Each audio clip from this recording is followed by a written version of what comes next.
جن ہے کیا، جن کے لغوی معنی کیا ہیں، اور جن کون ہوتا ہے؟ اعوذ باللہ من الشیطان الرجیم، بسم اللہ الرحمن الرحیم۔ لفظ جن کا لغوی معنی تو ہوتا ہے ستر اور خفا۔ ستر پوشیدہ شے کو کہتے ہیں، خفا معنی پوشیدہ ہونا۔ تو چونکہ یہ ہماری نگاہوں سے پوشیدہ ہوتے ہیں، اس لیے غالباً اللہ تعالیٰ کی طرف سے ان کا نام جن رکھا گیا ہے، یہ پوشیدہ ہوتے ہیں۔ اور یہ جنات جو ہیں یہ اللہ تعالیٰ کی طرف سے پیدا کردہ ایک مخلوق ہے جو مختلف قسم کے اجسام رکھتی ہے۔ یہ مطلب روح کی طرح لطیف جسم بھی رکھتے ہیں، کثیف جسم بھی رکھتے ہیں، یعنی باقاعدہ محسوس کیا جا سکتا ہے، مصافحہ کریں تو ان کے ہاتھ کا لمس بھی محسوس ہو سکتا ہے۔ جیسے کہ نبی کریم صلی اللہ علیہ وسلم کی ایک حدیث ہے، بخاری کی روایت ہے کہ آپ، طویل روایت ہے جس کا قصہ یہ ہے کہ میں نے ایک جن کو گردن سے پکڑ کر زمین پر گرایا تو میں نے اس کے زبان کی ٹھنڈک اپنے ہاتھ پر محسوس فرمائی۔ اچھا، ایک روایت میں ہے کہ اس کے لعاب کی ٹھنڈک اپنے ہاتھ پر محسوس فرمائی۔ اس کا مطلب ان کا احساس ہوتا ہے۔ تو یہ ایک اللہ کی طرف سے پیدا کردہ ناری مخلوق ہے۔ جس طرح مفتی صاحب نے فرمایا کہ اسے آگ سے پیدا کیا گیا ہے، تو اس کو دیکھ سکتے ہیں؟ دیکھیں، ایک پہلی بات تو یہ کہ جیسے نار سموم سے اللہ تعالیٰ نے ارشاد فرمایا پیدا کیا، تو یہ بالکل جسے ہمارے بارے میں فرمایا کہا جاتا ہے نا کہ ہمیں مٹی سے پیدا کیا، تو ہماری اصل مٹی ہے، نہ یہ کہ ہمارے جسم میں کوئی مٹی ہے۔ اسی طرح شیاطین کو آگ سے ضرور پیدا کیا، لیکن یہ اصل ان کی آگ ہے۔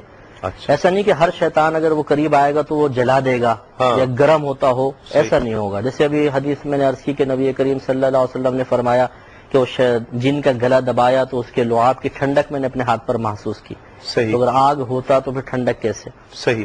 اور دوسرا یہ کہ آپ نے کیا پوچھا تھا؟ دیکھ سکتے ہیں؟ ہاں، یہ جو مسئلہ یہ ہے کہ ان کو ان کی اصل شکل میں دیکھنا یہ صرف نبیوں کا خاصہ ہے۔ اچھا، اللہ تبارک و تعالیٰ تو دیکھ ہی سکتا ہے، نبی صرف ان کو اصلی شکل میں دیکھ سکتے ہیں۔ باقی عوام الناس جو ہے، ہم لوگ عام لوگ جو ہیں، ان کو ان کی بدلی ہوئی شکلوں میں دیکھ سکتے ہیں۔ اچھا، کیونکہ یہ کبھی کتے کی شکل میں ہوتے ہیں، بچھو کی شکل میں، سانپ کی شکل میں ہیں، اچھا، اور یہ انسانی شکل میں بھی آتے ہیں۔ تو اس صورت میں تو ہم ان کو دیکھ سکتے ہیں، لیکن ان کی اصل اگر شکل ہو تو یہ خود قرآن عظیم میں آیت کا مفہوم ہے۔ اگر اللہ تعالیٰ نے ارشاد فرمایا کہ یہ شیاطین اور ان کا قبیلہ تمہیں اس مقام سے دیکھتا ہے جہاں سے تم ان کو نہیں دیکھ سکتے، تو ہم ان کو اس اصل شکل میں ملاحظہ نہیں کر کسی بھی جانور کی شکل میں آ سکتا ہے، ہر جانور، بلی جیسے؟ ہاں، یہ لکھا ہے علماء نے کہ یہ مختلف قسم کی شکلوں میں آ سکتے ہیں۔ اچھا، بلی وغیرہ کی بھی شکل میں آ سکتے ہیں، اور ان کو مطلب اس قسم کی بلی کے لیے خاص مشہور بھی ہے نا کہ بلی، جی ہاں، یہ کتے کی شکل میں زیادہ، کالے کتے کی شکل میں بہت آتے ہیں۔ اچھا، اور اس قسم کا کوئی شخص، کوئی بلی مثلا مسلسل آپ کو گھور رہی ہے اور آپ ڈرائیں اور بھاگے نہیں، تو یہ عموماً علامت اس بات کی ہوتی ہے کہ وہ جن وغیرہ ہے۔ ڈریں بھی نہیں، مطلب گھر والے اس بات سے، لیکن اس کو پھر تکلیف نہ پہنچائیں، کیونکہ کوئی اسے بگائے گا بھی نہیں نا۔ اب ان میں نسل بھی ہوتی ہے، آگے شادیاں بھی ہوتی ہیں، شادی ہوتی ہے تو مہندی ہوتی ہے کہ نہیں ہوتی؟ دیکھیں، ان کی ذریت کا تو تذکرہ ہے، خود قرآن میں ہے کہ شیطان اور اس کی ذریت کا یعنی اولاد کا اللہ تبارک و تعالیٰ نے باقاعدہ ذکر فرمایا ہے۔ اور جو ہم مطلب احادیث وغیرہ دیکھتے ہیں اس میں بھی ان کے توالد و تناسل کا تذکرہ ہے، اور اس کی شیطان کی اولاد بہت تیزی سے پیدا ہوتی ہے۔ اچھا، ہاں، بہت ہی تیزی سے ان کی نسل بڑھتی ہے، اور جو اکابرین کا مشاہدہ ہے، اولیاء اعظام کا، اس سے ظاہر ہوتا ہے ان میں باقاعدہ نکاح ہوتا ہے۔ اچھا، جیسے مفتی صاحب نے ارشاد فرمایا کہ یہ احکام شرعیہ کے مکلف ہوتے ہیں، تو جس طریقے سے ایک مسلمان کسی اجنبی عورت کو حلال کرنے کے لیے باقاعدہ نکاح کرتا ہے، اسی طرح چونکہ یہ اس بات کے مکلف ہیں شرعی احکامات کے، تو ان کے ہاں بھی نکاح ہوتا ہے۔ صحیح۔ جو شیطان ہیں، مطلب گندے جن ہیں، جو مسلمان نہیں ہیں، کافر جن، ان کا تو معاملہ وہی ہے کہ ایوریج کچھ اندازہ ہو سکتا ہے کتنی اولاد ہوتی ہے ہمارے یہاں؟ جس طرح پاکستان ہے یا پوری دنیا میں دیکھا جائے تو 2 بچے، 3 4 5 بچے، نہیں، ان کے ہاں تو کروڑوں کی تعداد میں ہوتے ہیں، ایک کے ہاں لاکھوں کی تعداد میں ہوتے ہیں، بہت کثرت کے ساتھ ان کے اولاد پیدا ہوتی ہے، بہت کثرت کے ساتھ، اور عمریں بھی بڑی طویل ہوتی ہیں۔ تو اسی لیے مطلب یہ کہ بہت زیادہ تعداد میں، پہلے بھی جیسے مفتی صاحب نے فرمایا کہ انسانوں کی پیدائش سے 2000 سال پہلے اللہ نے ان کو پیدا کیا، تو اتنی ان کی ضروریت بڑھ گئی کہ پوری زمین کو گھیر لیا تھا۔ پہلے عبادت گزار تھے باقاعدہ، پھر شرارتیں شروع کر دیں، اور فتنہ فساد اور بہت ہی زیادہ ہنگامہ شروع ہوا۔ تو اللہ تبارک و تعالی نے ان کا قتل عام کا حکم دیا، تو وہ لشکر آیا اور ابلیس بھی انہی کے ساتھ آیا تھا۔ یہ ابن اسیر نے نہایہ میں کے اندر نقل کیا ہے۔ اچھا، ہاں، کہ وہ اس وقت بھی معلم الملکوت تھا اور اس نے بھی باقاعدہ ان کے خلاف جہاد کیا تھا اور ان کو جزیروں اور دریاؤں کی طرف دھکیل دیا تھا۔ اچھا، اب وہ پھر وہ ابلیس جب منکر ہوا تو اس کی بھی پھر وہ نسل آگے بڑھتی ہے، اور وہ تمام جو جنات پہلے والے تھے ان کی بھی بڑھتی ہے، تو تیزی کے ساتھ ان کی نسلیں بڑھتی ہیں۔ ایوریج عمر کیا ہوتی ہوگی ان کی؟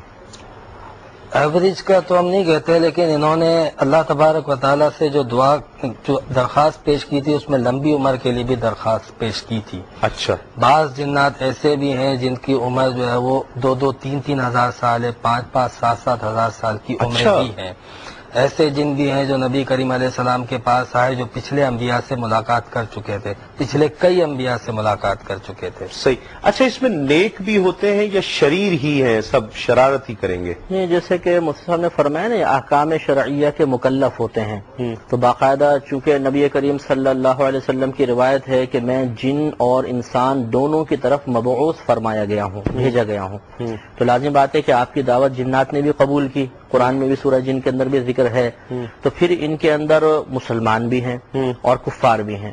تو ان کے ہاں جو مسلمان ہیں، اکابرین کے مشاہدے کے مطابق ان میں بھی ایسے ہی فرقے بن جاتے ہیں جیسے مسلمانوں کے اندر یا آپ جو دیکھتے ہیں فرقے ہوتے ہیں، اس طرح ان کے ہاں بھی فرقے ہوتے ہیں۔ تو شریر بھی ہیں، نیک بھی ہیں، بد بھی ہیں، مختلف قسم کے ان کے اندر گروپ۔ اچھا، کیا کھاتے پیتے کیا ہے؟ یہ اصل میں نبی کریم صلی اللہ علیہ وسلم کی سے ہی منقول ہے کہ آپ نے شاید فرمایا کہ تمہارے جن بھائی میرے پاس آئے اور انہوں نے مجھ سے درخواست کی کہ میں ان کے لیے کوئی غذا مقرر کر دوں، تو میں نے ان کے لیے گوبر اور ہڈی بطور غذا مقرر کی ہے، لہذا تم ان دو چیزوں سے استنجا مت کرنا۔ اچھا، اس کی شرح یہ بیان کی گئی ہے کہ ہڈی تو مقرر کی گئی تھی جنات کے لیے اور گوبر مقرر کیا گیا تھا ان کے جانوروں کے لیے۔ یعنی ہڈی جو ہے وہ اس طریقے سے کہ شرح یہی ہے کہ جب یہ جنات ہڈی کے پاس پہنچتے ہیں تو وہ پہلے سے بھی زیادہ جیسے گوشت تھا اس کو اس سے زیادہ پر ہو جاتی ہے، اچھا، گوشت ہو جاتی ہے اور باقاعدہ اس کو کھاتے ہیں۔ اور ان کے جانور جب کسی گوبر کے پاس آتے ہیں تو وہ بالکل چارہ جیسا بن جاتا ہے، اچھا، اور اس کو باقاعدہ تناول کرتے ہیں۔ صحیح۔ تو یہ اس سے معلوم ہوتا ہے کہ یہ باقاعدہ اس طرح گوشت وغیرہ ہڈی کھاتے ہیں، گوشت کھاتے ہیں، اور ان کے جانور کا یہ چارہ یہ ہے۔ صحیح۔ کیونکہ نبی کریم صلی اللہ علیہ وسلم نے ارشاد فرمایا کہ روزانہ عصر کی نماز کے بعد شیطان سمندر پہ اپنا تخت بچھاتا ہے اچھا، اور اس کے چیلے آ کے دن بھر کے رپورٹ دیتے ہیں۔ صحیح۔ وہ ایک کہتا ہے کہ میں نے فلاں کے درمیان فلاں کو زنا کروا دیا، کسی کو شراب پلوا دی، تو ایک کہتا ہے اچھا کیا، اچھا کیا۔